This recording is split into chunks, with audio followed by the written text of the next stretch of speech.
It's a new day with new opportunities. So let's get into a new episode of Superhero Deep Dive.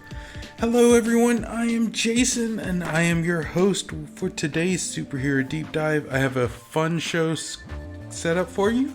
But before I get into it, let me do my normal disclaimers so I can get all the legalese out of the way. Alright, the information is pulled from different sources across the internet and may or may not be completely complete, but they do give a really good insight on the current superhero. Also, if you ever want to reach out to me, I am on Twitter and Instagram and sometimes, possibly, maybe Twitch, under Super Deep Dive. Make sure you use the hashtag Superhero Deep Dive and you can reach out to me, you can comment, likes, follow me, whatever. My DMs are always open, so you can always send me messages on there. It's great. Also, if you are watching on YouTube, or if you would like to watch the show on YouTube, you can catch it under Superhero Deep Dive. New episodes are posted every Tuesday at 8 a.m. Eastern Time, unless otherwise noted, but yeah, they're always there. I would love it if you subscribe, like, share, all that good stuff. Help me grow the channel. If I can get up to 500 viewers or 500 subscribers, I will do a giveaway. Also, please feel free to comment, like, subscribe. If you have any requests, if you have any fun facts, anything you'd like to add to it, discussions, I am all for it. I have a couple of great subscribers on YouTube that love to have conversations with me, give their input, and we go back and forth with that. It's awesome. I love doing it, and I would love to do more of it. So let's get into it. All right. This week I am covering Vixen. Vixen has always been like a hero that I've liked a lot, but she's never really had a seat at the head of the table until I think it was sometime in the 2000s. She headed up Justice League for a while, and then it seemed like she drifted back into the background, and I don't quite understand because she is amazing. So let's get into her and see what we can figure out. Okay, her real name is Mari Jaiwe McCabe, and in ancient Ghana, a warrior Tantu asked Afonzi the spider to create a totem that would give the wearer all of the powers of the animal kingdom, only if they could use the power to protect the innocent. Tantu used the totem to become Africa's first legendary hero. The totem was later passed down to Tantu's descendants until it reaches the McCabes. Growing up in a small village in the fictional nation of Zambesi, Machenga province, Mari Jaiwe McCabe heard the legend of the Tantu Totem from her mother. Sometime later, Mari's mother was killed by poachers, and she was raised by her father, Reverend Richard Jaiwe, the village priest. Reverend Jaiwe himself was killed by his half-brother, who was Mari's uncle, General Maxey. Maxey wanted the Tantu Totem, which Jaiwe had possessed. So immediately, we're getting some backstory into the totem, which is cool. Mari ultimately moved to America, where she established an identity as Mari McCabe and worked as a model in New York City. She used her newfound wealth to travel the world. On a trip back to Africa, she came across her uncle and took back the Tantu Totem, using its power to become the costume hero Vixen. Vixen made only 2 appearances as a solo crime fighter. Once fighting poachers in India, and once fighting against the techno-psycho criminal Admiral Cerebrus, whichever one you want to do. She was a reluctant hero until the Justice League of America was reorganized by Aquaman. She applied for full-time league membership and was accepted. During her time with the JLA, the totem was taken from her by General Maxey, who still sought its power. The totem would only grant its full power to those who would use it to protect the innocent, and it caused Maxey to be transformed into a raging beast. Maxey then died in a battle with Vixen. When the team faced the killer android Amazo, Vixen and several of her teammates were beaten into unconsciousness and then left bound and gagged in a walled-off pit. Vixen saved the lives of herself and her fellow Leaguers by using her powers to shatter her bonds and dig to freedom. Vixen continued with that particular incarnation of the JLA until 2 members were killed, Steel and Vibe, and it was disbanded by the Martian Manhunter. So, that's pretty cool though. She was a member of the JLA. She kind of did her duty. She helped as much as she could, and when things just got a little out of hand, she stepped back, and I think anyone can understand that. So, can't falter, right? Alright. Around this time, Vixen teamed up with Animal Man, which I love that pairing, by the way. She traveled to a suburban house with knowledge of a mysterious, murderous force that was affecting Animal Man's powers. He found himself unable to access his powers correctly. Vixen returned to modeling later, but a Caribbean photo session turned violent. Mari's colleagues were killed by drug smugglers. She appealed to the government, who turned the matter over to the Suicide Squad. She went undercover to capture the drug pin, Cujo, whose appearance had been revealed by footage from the photo shoot. Along with Captain Boomerang and Black Orchid, she destroyed the operation, but not before she lost control and killed the criminal kingpin. Revolted by what she had become, she agreed to work with the Suicide Squad until her animal instincts could be curbed. She worked with the squad for some time, again seeing more teammates and friends killed, when it was disbanded for a year. Okay. Let's see, Mari then returned to modeling and even launched a successful line of clothing. Her failed romance with Ben Turner, who was the Bronx Tiger, made Vixen decline an offer to rejoin the squad. Why you gotta hold her back? I don't know. Alright, let's see here. She realized that Turner needed mental support, and she reluctantly returned. She ultimately gave up a future with Tiger, sensing that he would never admit to needing help, and left the team. After the Suicide Squad's heyday, Murray continued to do undercover work. She was drafted for at least one mission for Checkmate, which is the squad's brother organization, and at some point she assisted Oracle and the Birds of Prey. She went undercover to investigate a strange superhero cult where the leader was using mind control and wound up being brainwashed by the cult leader. The Huntress tried to help her and was nearly killed. Vixen regained her senses by channeling the stubbornness of a mule. I'm sorry. I remember typing this up and I laughed then too. Sorry, there's just something about that that's like... Okay, whatever. But she regained her senses by channeling the stubbornness of a mule to hold back the mind control of the cult leader. She and Huntress then rescued the other brainwashed superheroes. Vixen may still have had trouble controlling her animal side while using the totem, as witnessed when she worked alongside the Flash to stop Gorilla Grodd. She also served on one mission with the Justice League Task Force, came to Wonder Woman's aid during the battle with Cersei, and helped her former JLA comrades protect Lex Luthor. She then joined the loose-knit Ultramarine Corps. While part of the Corps, Mary was brainwashed by Gorilla Grodd, who sent her and her other heroes to battle the JLA. Ultimately, Vixen and the others were freed. Wow. There's so much here. Like, she's done a whole lot. Yeah, this is good. This is actually decent stuff. It's a little campy, but comic book wise, this is good stuff. Alright, after the murder of Sue Dibney in the Identity Crisis, and if you don't know, Sue Dibney is the Elongated Man's wife.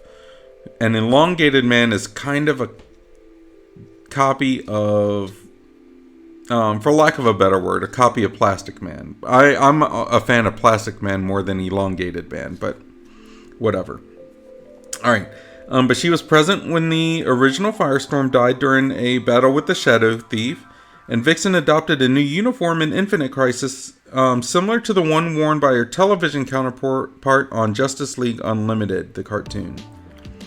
Alright, Vixen was tricked into battle in Hub City by a currently intelligent Solomon Grundy, whose rebirth came with increased intelligence. I need to do a Solomon Grundy episode one day, because he's pretty cool. I mean, he's not just a zombie. Alright, but the totem was essential to Grundy's plans. He intended to use it as a catalyst to merge his perpetually reincarnating soul with the shell of the Amazo android, and thus gain further power. Grundy used the totem to increase the metahuman mimicking abilities of Amazo, and without her totem, Vixen found that her innate connection to the red, which is the essence of animal life, kind of like how Swamp Thing and Poison Ivy and some of these plant-based healers have a connection to the green, which is for plant-based, the red is for animals. But that connection was falling apart. She managed to lock onto the totem, but her mind became lost in a flock of migrating birds. After mimicking the abilities of a young boy, Vixen managed to regain her mind and quickly flew to New York to retrieve her totem. Vixen literally dropped into the JLA battle against Amazo, and after the villains were subdued, Vixen became a charter member of the newly revamped Justice League of America.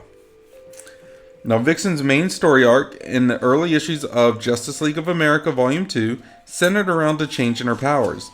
Vixen changed from no longer drawing on animal characteristics, but to drawing on the powers of those around her. She matched other skill levels and, as she suspected, drained powers from them. Superman was the first to catch on to this, and she subsequently revealed it to Red Arrow, who used to be Speedy, Green Arrow's sidekick.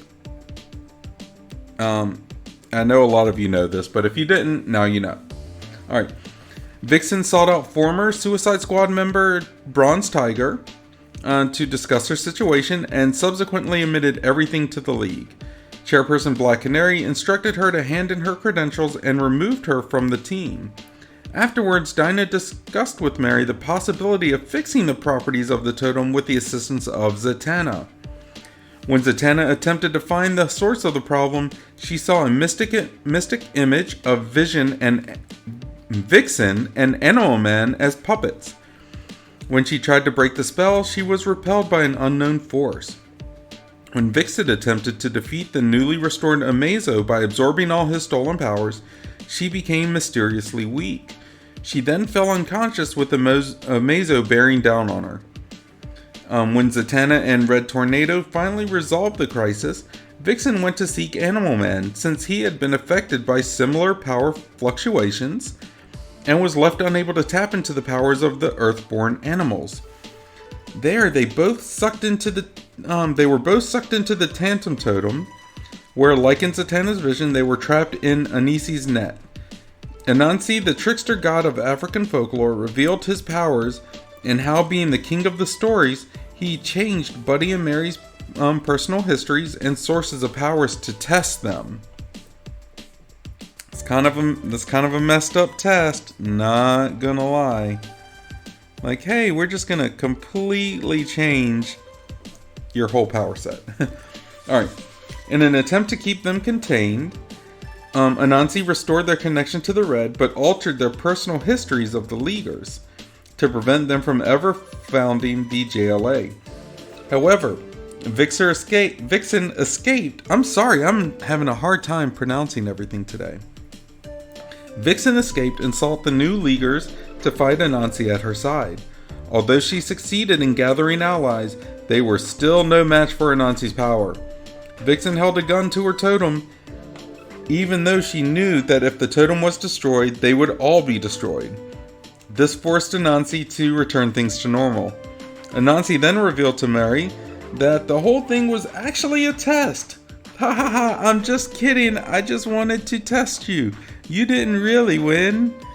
Like, isn't that the classic excuse? I remember doing that when I was a kid, and then I got older. Alright, let's see here. Where are we? Alright, let's see. Okay, Anansi explained that reality had been changed on a fundamental level, and he needed someone to act as his agent against an individual who could take advantage of the situation. He restored Mari's power, returned her and the JLA to their homes, and said that he would one day call upon her. See, I love this. I love that she's had these kind of stories, these kind of adventures, but yet she's still in the background. Like, how is this even possible? Alright, Vixen, Return of the Lion is a limited series detailing Vixen's return to her home village for the first time. In that series, Vixen found that a local warlord named Aku Kwesi and his men had taken over several of the Zambesi villages. It turned out that this was the same man who killed Vixen's mother years ago. When Vixen confronted him, she found that he had powers that rivaled and possibly surpassed hers. These powers were based on advanced technology and chemicals that were given to him by Intergang Lieutenant Whisper Adair, and the rest of the Justice League of America went to Africa to render assistance, only to have several members get doused with Kwesi's specially prepared Vodun zombie potion. This allowed Adair to take control of Superman and Black Canary and pit them against the rest of the League. During the Final Crisis crossover event, Vixen was at the funeral of Martian Manhunter and later at the Hall of Justice when Empress, Sparks, and Masi Minos came there seeking help after being attacked by Mirror Master and Arthur Light. She later participated in a massive battle with Darkseid's forces after he nearly conquered Earth with the anti-life equation. Now, I stopped there with her history because there's still more going on, but it's very hard to keep up with all these. And I think that, like, during this time, after Final Crisis, DC kind of did a couple of revamps, and you know, it's very hard to keep up with them unless you've been continuously reading. A lot of the heroes are slightly different, a lot of them are slightly the same, but you know, there's just been a lot of changes. So I encourage you all to find Vixen comics, or find comics with Vixen in them, and read up, because she's a very interesting hero. Very, very interesting. Now let's get to her powers. Due to her blood relationship to the spider god Anansi, Vixen possesses the innate ability to make direct contact with the Earth's morphogenic field, which is sometimes called the Red. The morphogenic field, or the Red, is a primordial force that connects all life in the universe. This contact with the Red allows her to draw upon the abilities of any animal that has ever lived on the planet. By simply focusing on a specific animal, Vixen can draw its talents from the morphogenetic field and mimic its abilities, giving herself a variety of superhuman powers. Her abilities have allowed her to channel the powers of extinct animals such as the saber-toothed tiger and the triceratops, domesticated animals like the Doberman Pinscher, mutated animals like Gorilla Grodd, and even mystical beasts like dragons. Her powers even allow her to twist some animal abilities, like when she used the bioluminescence of a marine hatchetfish and an anglerfish to produce light from her hand and to create a laser-like beam from her head. Not gonna lie, that's pretty awesome. That's pretty awesome. Kudos for that. That's pretty cool. All right. Let's see here. Okay, Vixen can enhance the abilities of the animal she is mimicking. Once, when her body was destroyed, she used the regenerative abilities of flatworms to reconstruct her entire body within minutes. Awesome.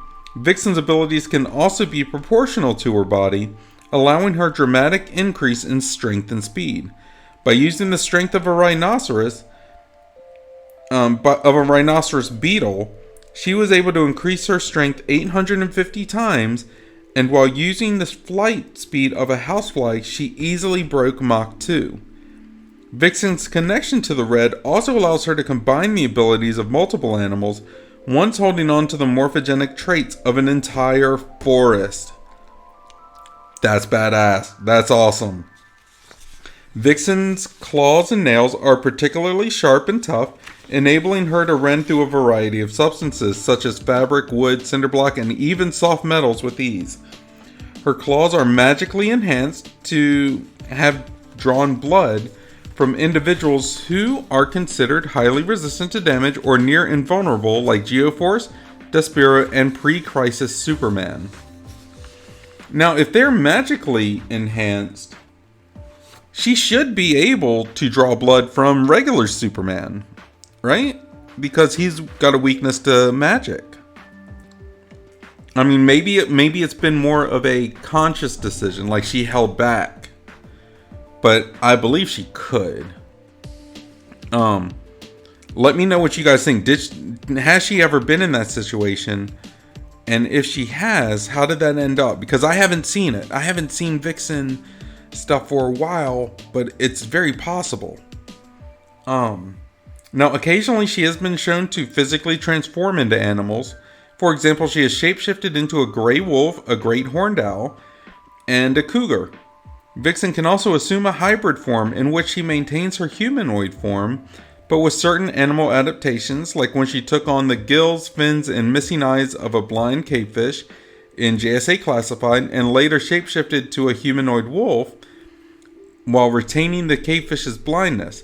Vixen also has the ability to communicate with animals and can override the natural predator-prey instinct found in most wild animals. Dude, the more I'm learning about her, the more I like her. This stuff is gold. Like, it's really cool. And if you don't think so, I'm sorry, but it is. Like, you've been overridden. Sorry.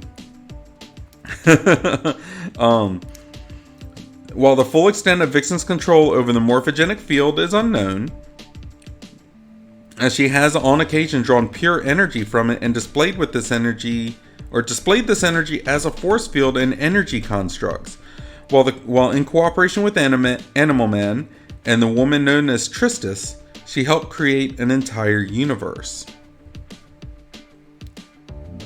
Once again, that's pretty cool. I'm sorry, I'm geeking out over this hero. Alright, it is unknown what would happen if Vixen tried to use her magical abilities on an alien animal, or she would gain access to the morphogenic field of another planet. While assisting Hawkgirl during her mission on a distant planet, she was able to access her abilities. During the time when Vixen was mimicking human abilities, she was able to mimic the extraterrestrial abilities of Superman. This might indicate that she is able to mimic the abilities of aliens as long as she is aware of them. One apparent drawback of Vixen's powers is that she is not always able to control the inputs from the morphogenetic field. Sometimes she has absorbed unwanted animal behavior, such as instinctive rage or killing frenzies. The longer she stays in contact with the morphogenetic field, the less human and more animal she seems to become. That, my friends, is good storytelling. You know, they wanted to make her powerful. They wanted to make it to where she has these abilities, but they didn't want to severely overpower her, which I think is completely understandable. You know, because you don't want it to go too far, right? Right? You don't want to do that. You know, like, come on. Let's have fun with it. Let's be jolly.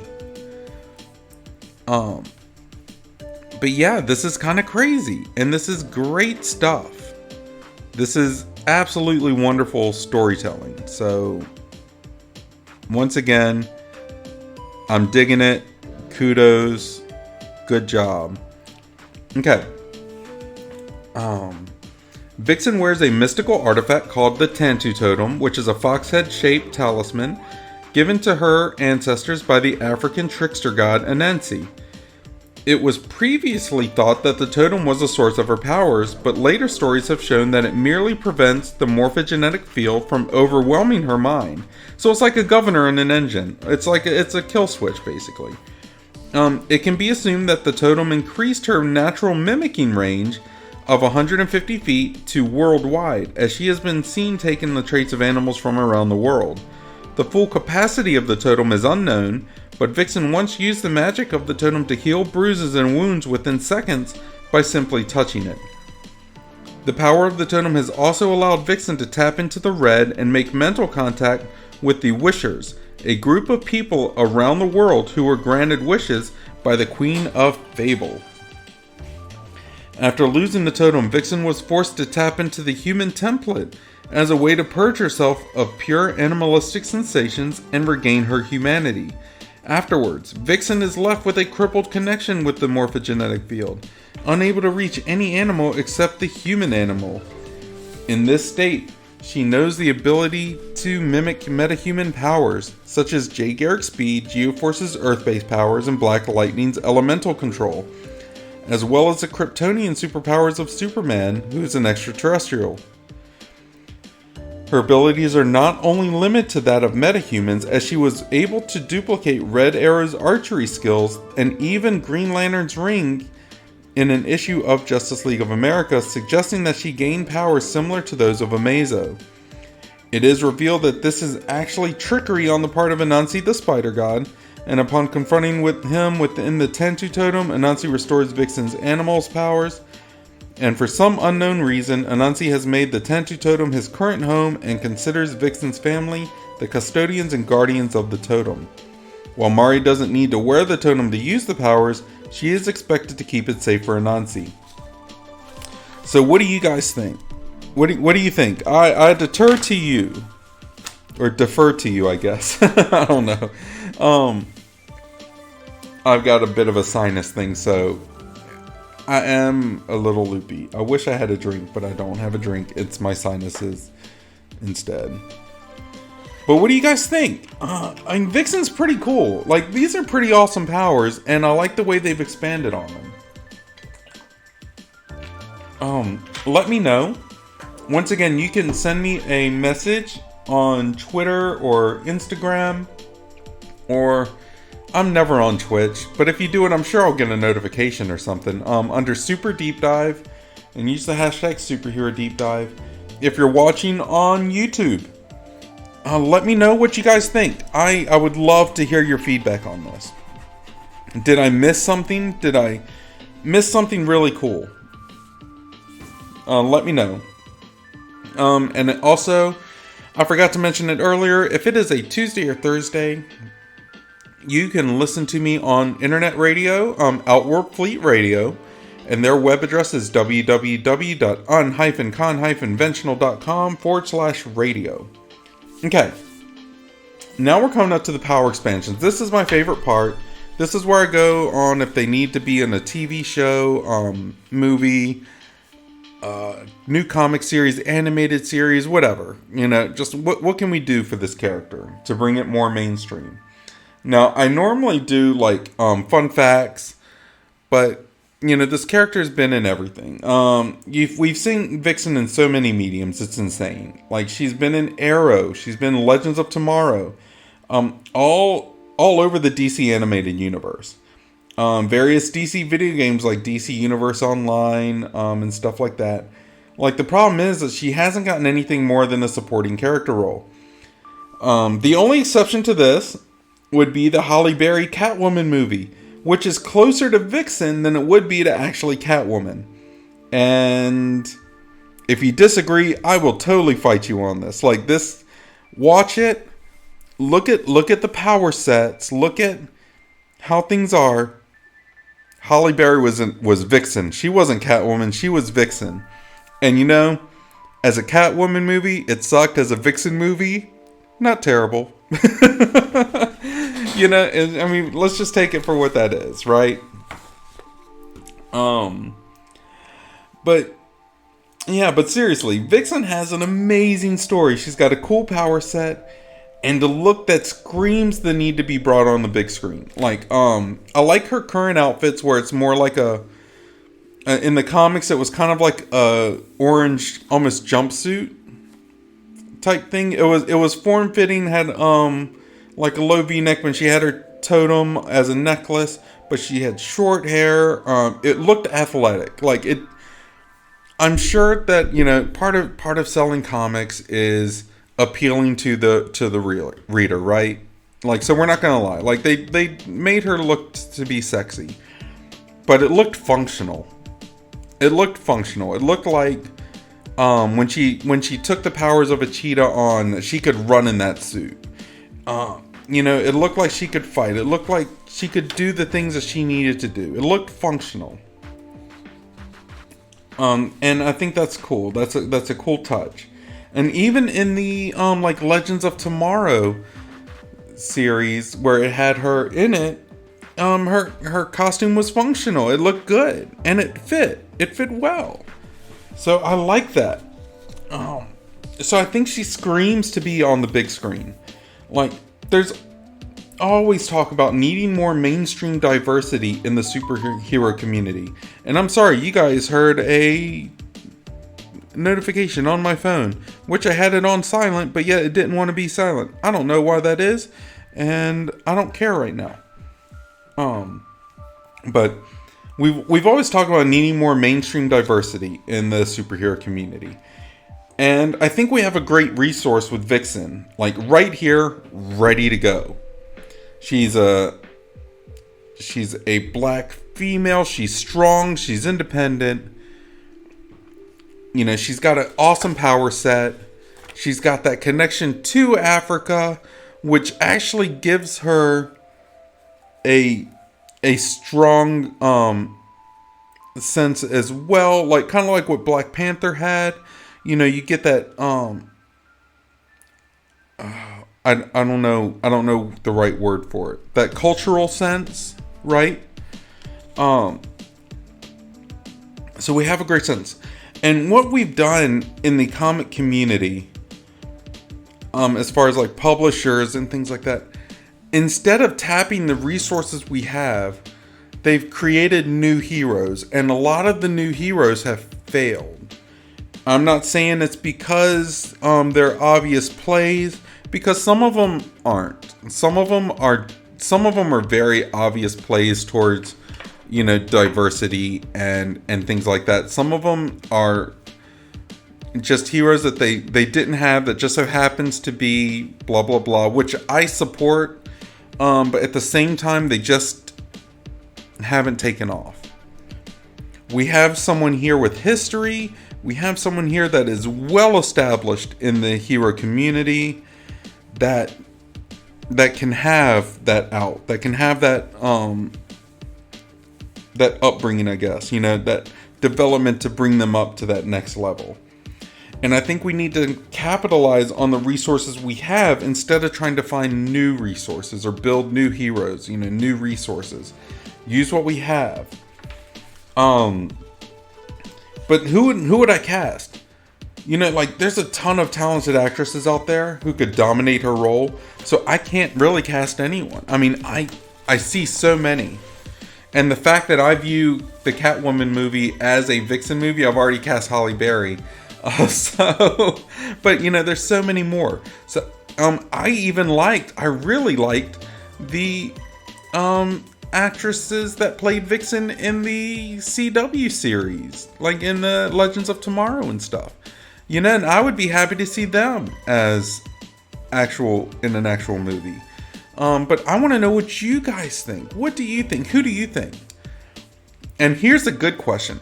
I love the pairing of Vixen and Animal Man because they have similar powers, but they have different mindsets, and they have different ways that they implement them. So I want to know, would you want to see Animal Man in a movie? Like, would you want to see them together? And if they are together, who would you want to cast for either of those roles? What kind of storyline would you want? I'm thinking of having Vixen in Africa, having Animal Man kind of be established a little bit here in the States, in the DC universe, and then kind of going to Africa because he hears about someone, finds her, and then they end up building a relationship from there, helping her develop her powers, and have the story shift from him finding her to just being about her and him being a secondary character. Let's have that. I think it'd be great.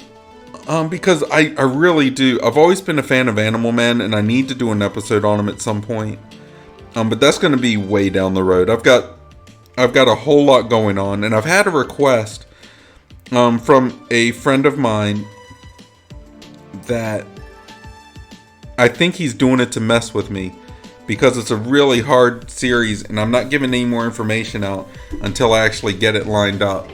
But this is going to take a lot of digging on my part, but I can't wait. I can't wait to hear what you guys think. Love it. Let me know. Once again, reach out to me on Twitter or Instagram, or whatever about Twitch. Please don't. But if you do, that's great too. I'll take it. I'll take whatever I can get. It's under Super Deep Dive. If you ever want to email me, I get emails quite frequently, and I like those too. The only reason I suggest more social media is because I think it gives others the opportunity to have conversations, and then you never know. Maybe you'll build a friendship with someone. Friends aren't bad all the time. But you can catch me on YouTube. If you comment, like, subscribe, share, help me grow the channel so I can do a giveaway and I can send you guys stuff. But that is under Superhero Deep Dive. And once again, I would absolutely love to hear from you guys. But I've totally forgot to give you my email address. My email address is b4itall, so b4itall@yahoo.com. Love hearing from you all. If you have any requests, if you have any fun facts, let me know. I'm going to step out from here. I hope everyone has a great day. I hope everyone is safe. I hope everyone is blessed. I hope everyone is happy. I hope everyone is smart. And if you're not smart, whatever you do, don't get caught. I'll see you later. Bye-bye.